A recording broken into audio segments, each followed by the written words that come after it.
Addition की revival होगी और कुल मिलाकर वैल्यू एडिशन में भी बल मिलेगा।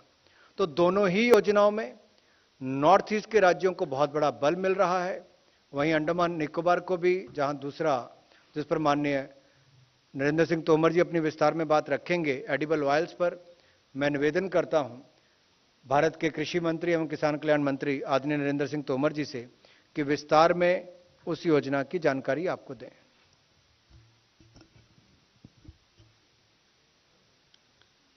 आदरणीय अनुराग ठाकुर जी, उपस्थित सचिवगण और सभी पत्रकार मित्रों, जैसा कि माननीय अनुराग ठाकुर जी ने विषय आप सबके मध्य रखा और कैबिनेट के महत्वपूर्ण निर्णय की ओर आप सबका ध्यान आकर्षित किया है। प्रमुख रूप से जो विषय कृषि मंत्रालय से संबंधित है उसको मैं आप सबके समक्ष रख रहा हूं। हम सब इस बात को भलीभांति जानते हैं कि हमारे देश में आज भी खाद्य तेल के लिए हमें आयात पर निर्भर रहना पड़ता है। एक समय था ये निर्भरता खाद्यान्न के क्षेत्र में भी थी, बागवानी के क्षेत्र में भी थी, लेकिन आज खाद्य तेल को छोड़ दें तो सामान्य तौर पर खाद्यान्न की दृष्टि से, बागवानी की दृष्टि से भारत काफी अग्रणी अवस्था में है। लगातार प्रधानमंत्री जी की 2014 के बाद यह कोशिश रही है कि हम आत्मनिर्भरता की ओर अपने कदम बढ़ाएं और जिन जिन क्षेत्रों में हम आयात पर निर्भर करते हैं उन क्षेत्रों में आयात पर निर्भरता हमारी सने सने कम होनी चाहिए। और इसलिए तिलहन का जो क्षेत्र है, दलहन का क्षेत्र है, इस पर निश्चित रूप से सरकार की चिंता काफी रही और दलहन की दृष्टि से जब प्रधानमंत्री जी ने आह्वान किया तो उत्पादन में काफी वृद्धि हुई।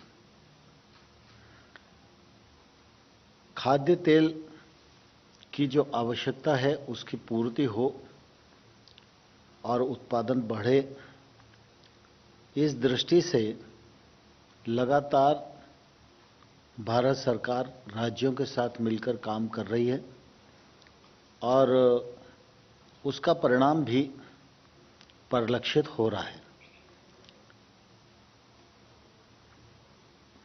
सीड ऑयल और पाम ऑयल, ये मिशन दो हिस्सों में चलता था। ऑयल सीड की दृष्टि से भी भारत सरकार काम कर रही है और पिछले दिनों आप सबने देखा रबी के सीजन के समय हम लोगों ने नए अच्छे गुणवत्ता वाले बीजों को किसानों के बीच में वितरित किया और काफ़ी उस दिशा में रकबे में भी बढ़ोतरी हुई और उत्पादन में भी वृद्धि हुई। लेकिन हम सब इस बात को भलीभांति जानते हैं कि अभी भी हमको अपनी आपूर्ति के लिए ऑयल का इंपोर्ट करना पड़ता है और जिसमें बड़ी मात्रा पाम ऑयल की है। ये लगभग कुल आयात का 56% हिस्सा पाम ऑयल से आता है। हमारे देश में ICAR ने स्टडी की थी और उसके अनुसार ये पाया था कि देश में 28 लाख हेक्टेयर क्षेत्र ऐसा है जिसमें पाम ऑयल की खेती की जा सकती है और विशेष रूप से जो पूर्वोत्तर राज्य हैं, इन राज्यों में देखें तो 9 लाख हेक्टेयर से अधिक भूमि ऐसी है जो पाम ऑयल की खेती के लिए अनुकूल है। पिछले दिनों भी पाम ऑयल पर काम हो रहा था और अनेक किसान उससे जुड़े थे। लगभग 12 ऐसे राज्य हैं किसी न किसी रूप में पाम ऑयल की खेती में काम कर रहे थे, लेकिन सामान्य तौर पर उनके सामने चुनौतियां भी थी, क्योंकि पाम ऑयल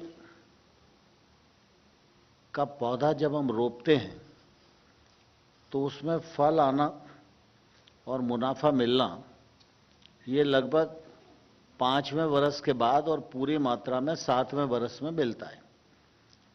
तो एक तो सामान्य जो छोटा किसान है उस किसान के साथ ये स्थिति बनती है कि वो 5 साल 7 साल तक इंतजार कैसे करे। दूसरी उसके सामने चुनौती थी कि अगर वो खेती करने में सफल भी हो जाए तो तेल के दाम घटते बढ़ते रहते हैं और उसके कारण कभी बढ़ जाते हैं तो किसान के लिए थोड़ा ठीक है, और कभी घट जाते हैं तो किसान की कोई सुनने वाला होता नहीं है। तो जो दाम का उतार चढ़ाव है वह भी किसान को निरुत्साहित करता था इस दिशा में आगे बढ़ने के लिए।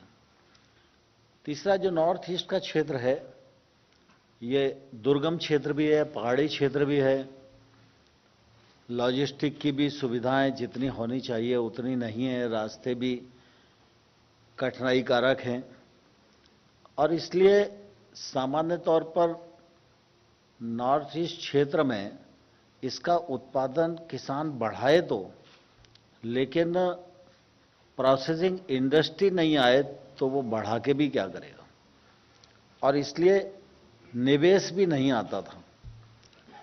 खेती को देखकर निवेशक प्रोत्साहित होता है और इंडस्ट्री को देखकर उत्पादनकर्ता प्रोत्साहित होता है।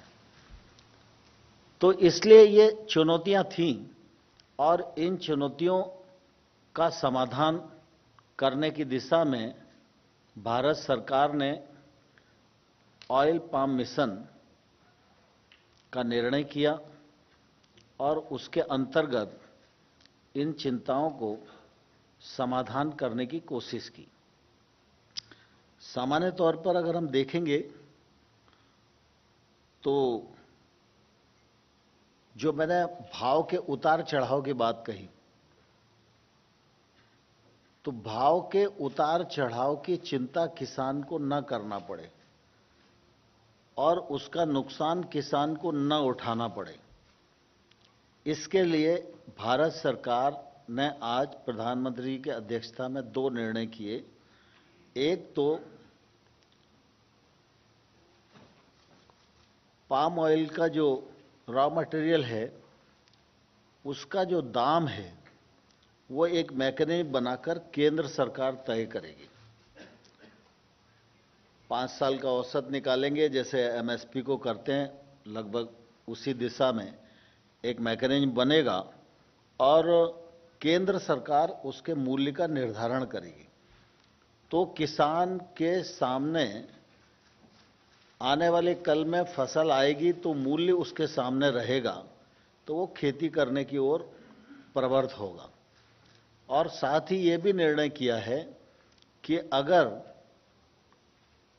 मार्केट में उतार चढ़ाव आया और किसान की फसल का मूल्य कम हुआ तो जो अंतर की राशि है वो केंद्र सरकार डीबीटी के माध्यम से किसान को भुगतान करेगी।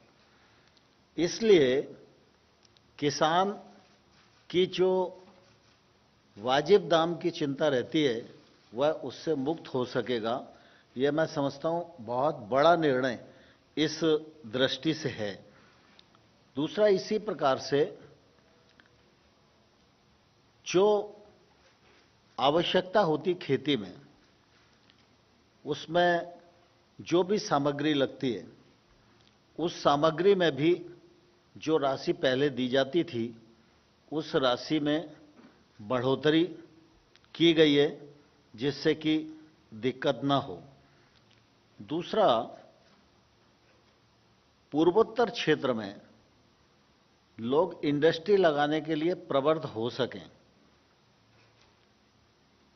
इसलिए इंडस्ट्री को भी 5 करोड़ तक की सहायता का निर्णय आज इस कैबिनेट के माध्यम से हुआ है। पहले सामान्य तौर पर हम देखते हैं कि पाम ऑयल की जो रोपड़ सामग्री होती थी उसके लिए अनुदान 12,000 रुपया प्रति हेक्टेयर दिया जाता था। अब इसको बढ़ाकर 29,000 रुपया प्रति हेक्टेयर कर दिया गया है। रोपड़ सामग्री मतलब पौध की कमी को दूर करने के लिए 15 हेक्टेयर तक की नर्सरी को 80 लाख रुपया या देश में अन्य किसी भी राज्य में बने, और पूर्वोत्तर और अंडमान क्षेत्र में 1 करोड़ तक की सहायता देने का भी निर्णय आज किया गया है। इस संपूर्ण योजना में 11,000 करोड़ रुपए भारत सरकार खर्च करेगी। राज्य सरकार और भारत सरकार की देश भर में 60-40 और पूर्वोत्तर क्षेत्र में 90-10 की हिस्सेदारी के हिसाब से यह काम आगे बढ़ेगा। जमीन का सुधार हो, खेत की बाउंड्री वाल हो, या लोग छोटे छोटे क्षेत्रों में भी पाम ऑयल का उत्पादन कर सकें, इन सब छोटे छोटे मदों में भी किसान को मदद की जाए, इसके लिए भी प्रावधान आज इस कैबिनेट ने किया है। मैं समझता हूं कि तिलहन की जो समस्या है उसके समाधान की दिशा में यह मोदी सरकार का एक बड़ा निर्णय है, और इस निर्णय के परिणाम स्वरूप आज जो पाम ऑयल की खेती देश में 3.5 लाख हेक्टेयर के लगभग हो रही है, यह आने वाले कल में 10 लाख हेक्टेयर तक जाएगी, और जो हमारा ऑयल का उत्पादन है वह भी 25-26 तक 11 लाख टन और 29-30 तक 28 लाख टन होगा। तो मैं समझता हूं कि इस दिशा में एक बड़ी पहल प्रधानमंत्री नरेंद्र मोदी जी के नेतृत्व में आज की जा रही है, और मैं समझता हूं कि इसका बड़ा फायदा किसानों को होगा। किसानों को वाजिब दाम मिलेगा, किसानों को अच्छी टेक्नोलॉजी मिलेगी, रोजगार के अवसर सृजित होंगे, और पूर्वोत्तर क्षेत्र में निश्चित रूप से अर्थव्यवस्था को इसके कारण बल मिलेगा और किसान के जीवन स्तर में बदलाव आएगा। इस दृष्टि से यह निर्णय निश्चित रूप से बहुत महत्वपूर्ण है। यही प्रमुख रूप से मुझे आप सबके मध्य रखना था। आप सबके मन में अगर कोई सवाल हो तो जरूर बताइएगा। नंबर 19।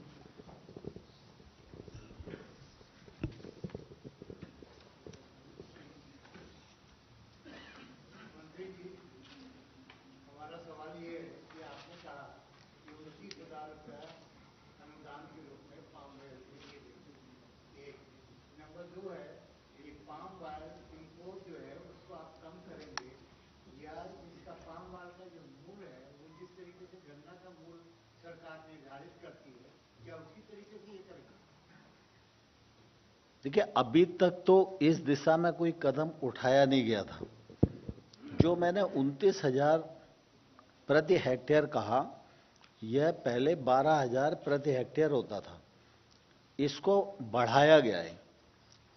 नर्सरियों के लिए भी सहायता बढ़ाई गई है, उसके प्रावधान किए गए हैं जिससे कि ज़्यादा से ज़्यादा पौध का निर्माण हो और पौध की जो मांग हमारी घरेलू है उसकी आपूर्ति हो सके। और जैसा मैंने आपको बताया कि कुल मिला के किसान के सामने दो चुनौतियां होती थीं। एक तो ये फसल लंबे कालखंड में आने वाली है और फसल आएगी तो बाजार के उतार चढ़ाव के कारण वो फसल कितने में बिचेगी, उसे कितना दाम मिलेगा, ये अनिश्चितता उसके सामने रहती थी।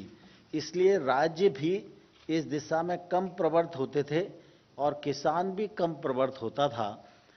इन चुनौतियों को पहचान कर भारत सरकार ने यह निर्णय किया है कि कुल मिला के किसान को किसी भी प्रकार का नुकसान ना हो।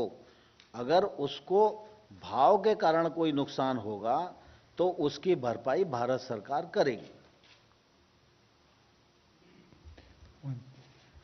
62.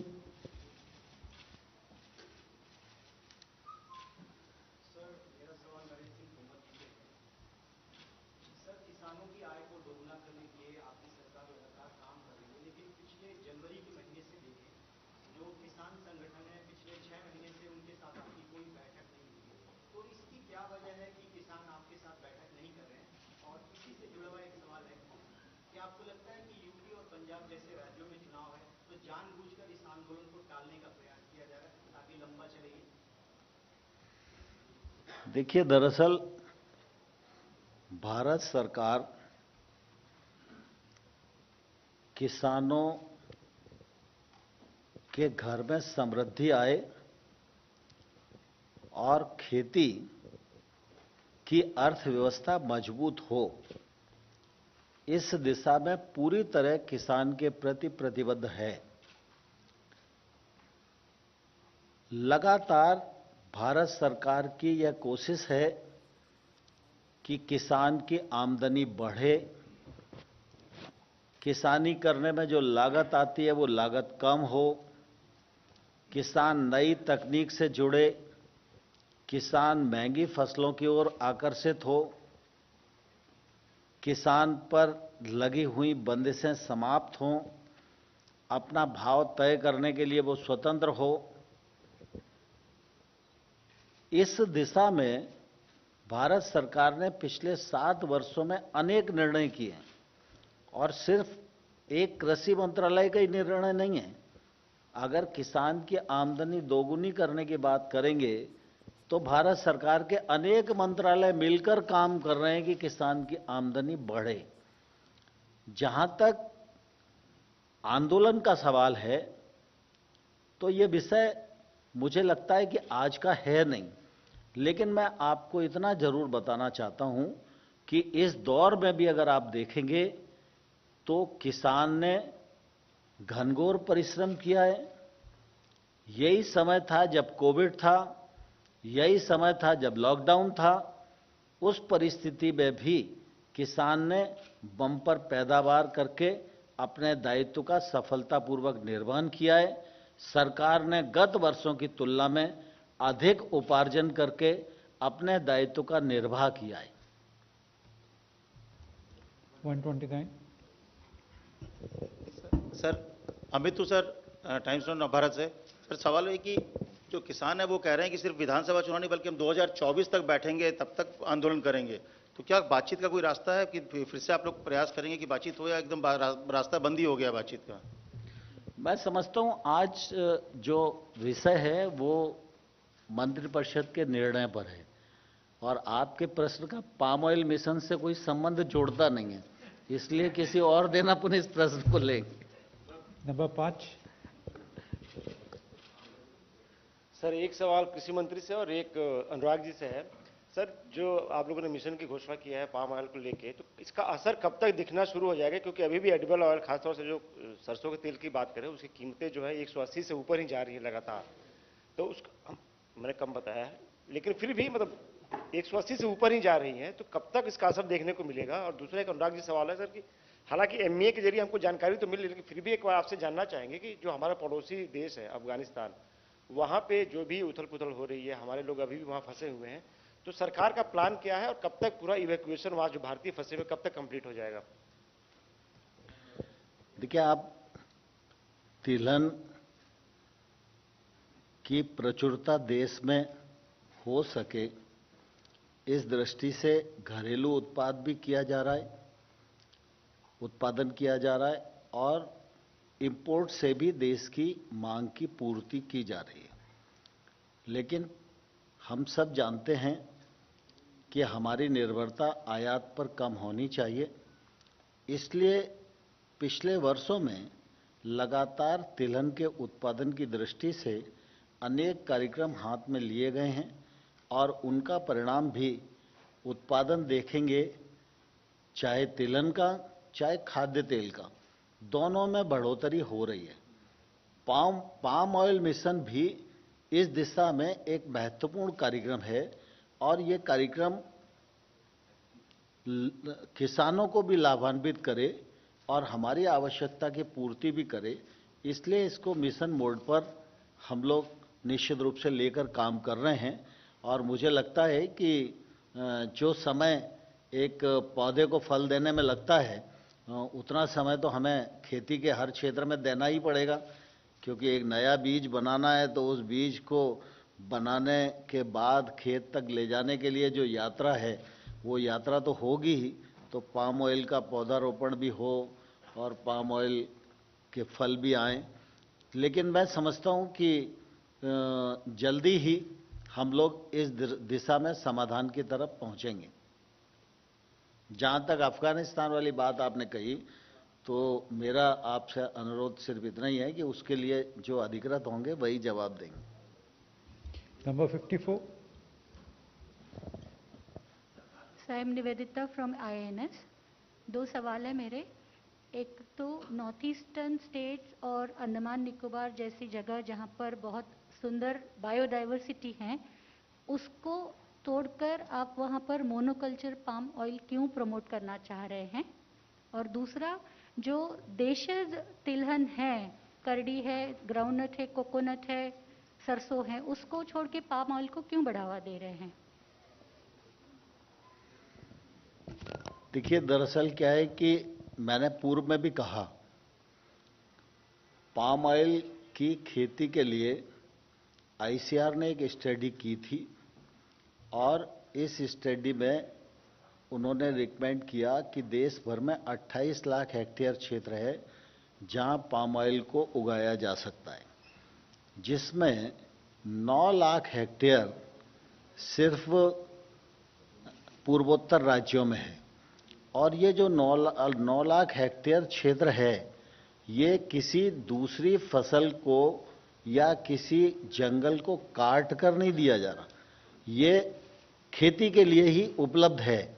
और दूसरा एक कारण ये भी है कि एक तो भूमि की उपलब्धता, जलवायु की अनुकूलता, और साथ ही साथ अगर आप देखेंगे तो पर्यावरण की दृष्टि से भी यह संतुलन बनाने में काम आएगा।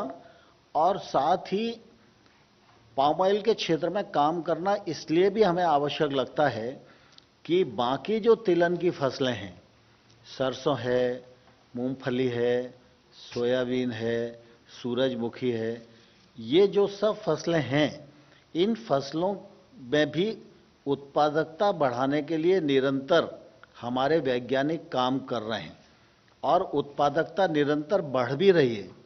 लेकिन हमारी मांग और आपूर्ति में जो एक बड़ा गैप है, उस गैप को अगर जल्दी भरना है तो निश्चित रूप से हमें ऐसी फसलों पर जाना पड़ेगा जिन फसलों में पैदावार अधिक है। तो 1 हेक्टेयर में जितना सरसों होती है, अगर 1 हेक्टेयर में पाम ऑयल पैदा करें तो वो सरसों के उत्पादन से कई गुना अधिक होता है। तो स्वाभाविक रूप से अगर हम बाकी फसलों को प्रमोट तो कर ही रहे हैं, लेकिन हम कितना भी प्रमोट करें तो भी पाम ऑयल की और उसकी गति की कोई तुलना नहीं हो सकती। ठीक है, मुझे लगता है। जी सर।